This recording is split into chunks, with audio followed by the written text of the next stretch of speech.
கிறிஸ்துவுக்குள் பிரியமானவர்களே, என் விடியலில் அவர் சத்தத்திற்கு உங்களை அன்போடு கூட வரவேற்கிறேன். நம்முடைய வாழ்க்கையில் அநேக நேரம் அநேக விதமான கேள்விகளோடு தான் நம்ம வாழ்ந்து கொண்டிருக்கிறோம்.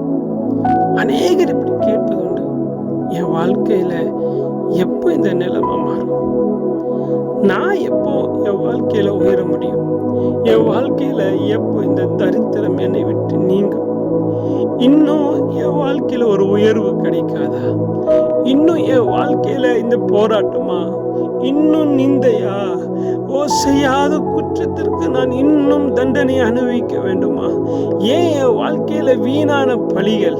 ஏன் என் வாழ்க்கையில அவமானம்? ஏன் என் வாழ்க்கையில நிந்தை? என் வாழ்க்கையில இன்னும் நன்மை எதுவும் உண்டாகாமல் இருக்கிறது? ஏன் இன்னும் திருமணம் ஆகல? ஏன் திருமணமாகி இன்னும் எனக்கு குழந்தை இல்லை? ஏன் இன்னும் உயர்வு இல்லை? நான் இன்னும் இந்த ஏழ்மை நிலைமையிலேயே வாழ்ந்து கொண்டிருக்கணுமா அப்படின்னு சொல்லி இன்னும்னு அநேக காரியங்களை குறித்து நீங்கள் கவலைப்படுகிறதை என் தேவனாகிய கர்த்தர் அறிந்திருக்கிறார். எனக்கு பிரியமான தேவனுடைய பிள்ளைகளே, உங்களுடைய அத்துணை கவலைகளுக்கும் அத்துணை கேள்விகளுக்கும் வேதாகமத்தில் ஒரு அழகான ஒரு பதில் உண்டு. என் மகனே, என் மகளே, நிச்சயமாகவே முடிவு உண்டு. உன்னுடைய நம்பிக்கை வீண் போகாது என்று சொல்லி கர்த்தர் சொல்லுகிறார்.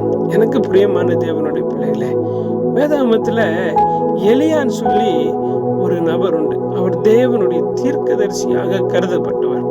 அவரை கொண்டு கர்த்தர் செய்த காரியம் ஏராளமான காரியம்.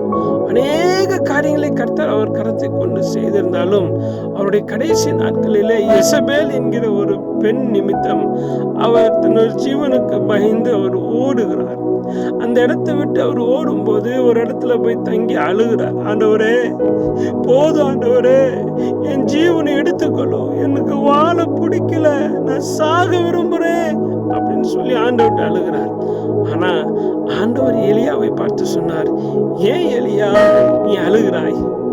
காலையில பூத்து மாலையில உளுர்ந்து போகிற பூ கொப்பா இருக்கிற ஒரு மனுஷியுடைய வார்த்தையை கண்டு பயந்து நீ அழுகிறாயா?